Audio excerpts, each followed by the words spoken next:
Some time ago, I was contacted by a stranger who wanted to interest me with a project. As a lone wolf, initially I prepared for polite turning down because if I ever find someone through YouTube comments, chances are it's a person learning Godot from my videos, and then what is even the point for me to talk with them? I can be better at Godot already by myself. But then suddenly this individual unzips and dumps across my table his giant, pulsating, professional animation career. To be honest, I was hyped that channel could randomly attract an animator enough to propose projects themselves, but I still was quite dodgy. Realistically speaking, from different countries, one of which is Russia, from zero, parallel with the channel, such startup is probably doomed. But I kept the dialogue and boy oh boy, this human being tells me he has the vision for a game and proceeds to write up a short version of it. As I read, I slowly understand that, well, it is like 80% similar with my own the vision. I don't know, maybe every second of you guys casually walks with such ideas in the pocket, but I don't remember sharing them or seeing anyone on the internet seriously consider such approaches for development. We then agreed to just try things out slowly, and he dumped on me an archive with an unholy amount of really good animations. I am a bitch for good animations, so I spent some time set up in the project, basically recreating my controller system with little additions, but with new sexy looks. As I have my channel and he has his other jobs and commissions, we agreed to spend a little time on this project and just see what comes. Overall, I would say I spent on this about 60 hours from the last October, so, you know, a really slow burning project.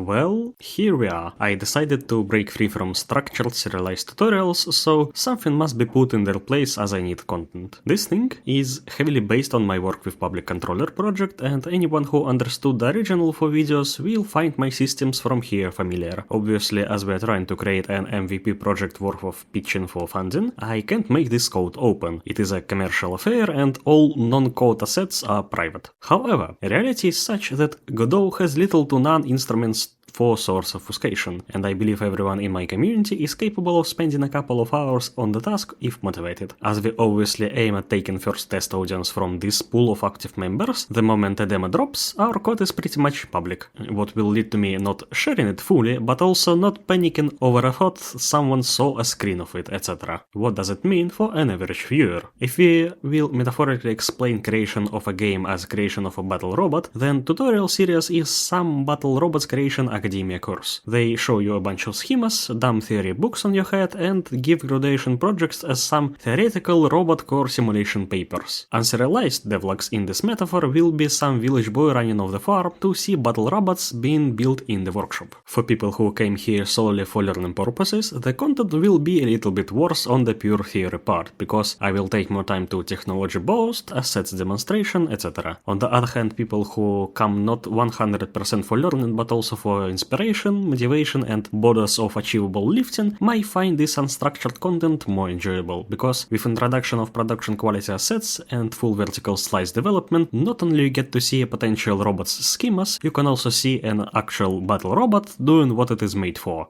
Rescuing small girls from evil men, it is, of course. To reiterate, as our project evolves cyclically from prototype to the first release version, it will inevitably incorporate every technology it needs to be released. Therefore, every technology that is incorporated will be somewhat covered by the development login series. Things that deserve its own hour or two will sadly be compressed to a mere overviewing episode. On the other side, things that couldn't possibly make way on the channel because they're too small, too concrete, or too non-educational will see the light of day and will be touched with this format. Enough said. Now, what do we do? What is the vision we bring to the table? Well, surprisingly, the core part of the vision is not about what game should be, it is about what production of a game should be. As I often like to do, let's start from the end. And in the end, there is a dream. A PvP-based MMORPG.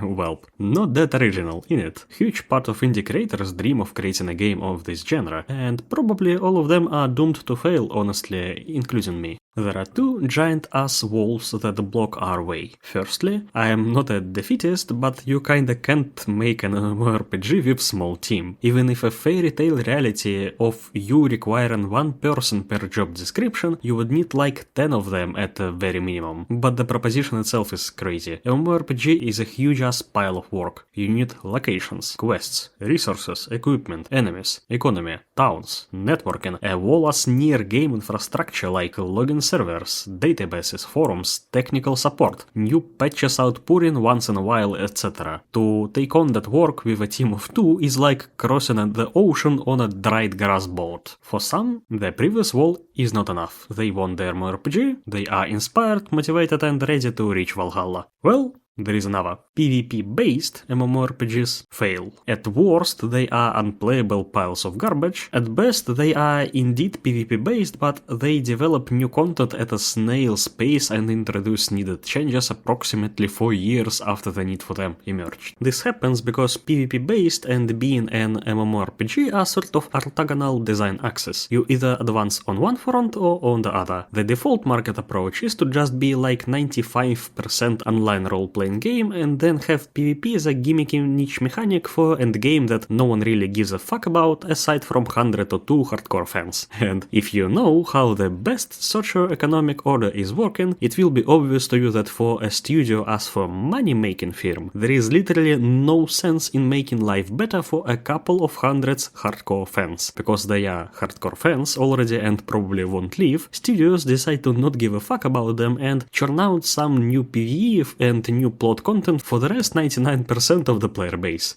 To sum up, I don't think that creation of a PvP-based MMORPG is an achievable feat, even if one had a studio for it. Something in this task is cursed. We have several brilliant PvP-based products, but upon closer inspection, they are not really MMORPGs. Their true genre is a sandbox. And I think that maybe, this genre enigma is actually the key to fight the curse. Instead of trying to create a game that has a genre and then adding PvP into it, one could try to create a lot of PvP and then slowly add a genre by a teaspoon.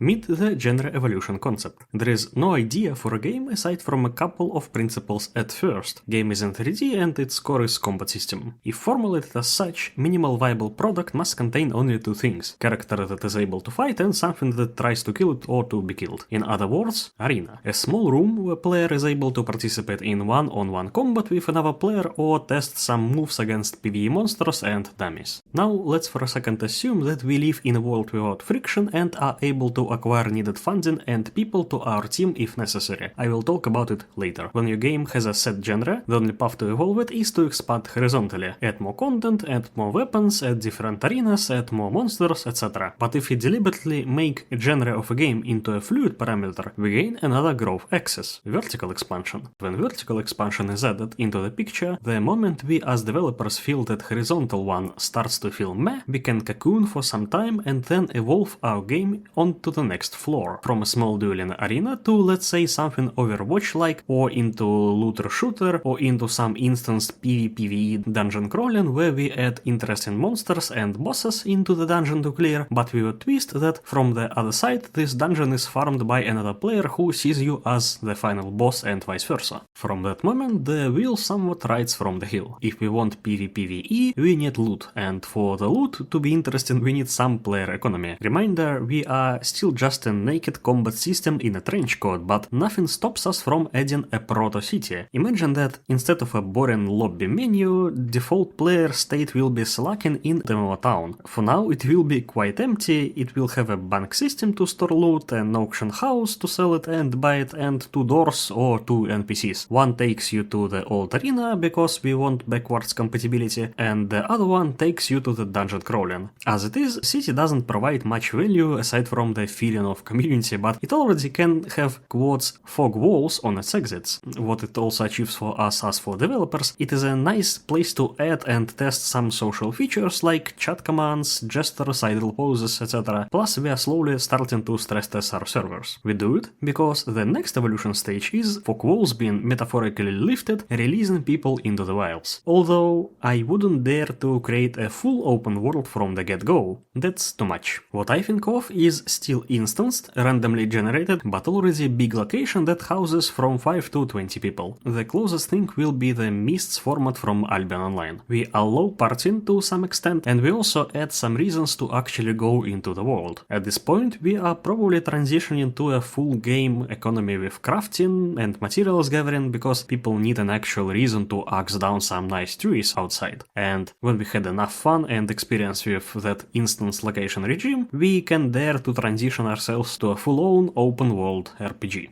What such genre-fluid approach brings to the table? First plus is what I described, practically speaking, is 4 or 5 games with shared combat system, not one game. For us as for a studio, it makes life easier in the moments of pitching for finances, while simultaneously setting very defined time windows to scale. With vertical expansion picture in mind, it is obvious that the team needs an influx of money and people at the moment of genre evolving onto the next floor. Such a proposition allows to create a very conscious and defined offer and makes it easier for us, for player audience and for potential investors to understand what comes next. Look at me, I am a total nobody with a macroscopic YouTube channel and with no finished games in the resume. How much money do you think I need to launch my very own MMORPG? How much of it do you think I am able to pitch for, realistically? Yeah, MMORPG probably doesn't happen from zero. On the other hand, two highly motivated people with like 10% of the work done in 100 of hours asking for some lunch money to kickstart a small arena demo they will offer for a couple of dollars, well, that at least doesn't sound ridiculous, am I right? Similar to this, in the future pitches we won't be nobodies from a street asking for money for open world. If we as a studio ask for them, it means that we already have an established team that created and supported all previous evolution steps of the game for several years.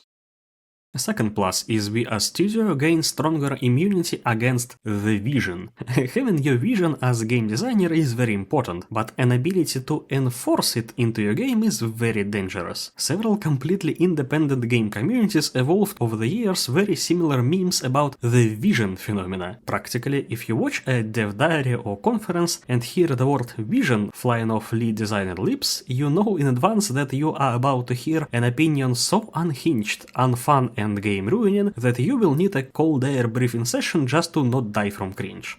But if we include vertical evolutions into a Pokemon game, not only we get to have several smaller visions ruining only a small part of content, our audience gets to interact with the evolution pace and direction. This is achieved through two simple community vibe checking techniques: asking player base when it is time to stop horizontally expand, and asking player base about what vertical expansion do they want. For example, we made a successful arena game and horizontally expanded it into having like 20 weapons. At this point, what we do is we do not just start to work on creating PvPvE dungeon crawling. What we as a studio must do is to create 3 or 4 prototypes, let's say an Overwatch-ish combat MOBA evolution, some loot and escape Tarkov-like, and some PvPvE dungeon crawling. Despite me being prone to having the vision that I want the game to evolve into PvPvE dungeon crawling, it can so happen that our audience comes to the test server and overwhelmingly praises loot and escape Tarkov-like.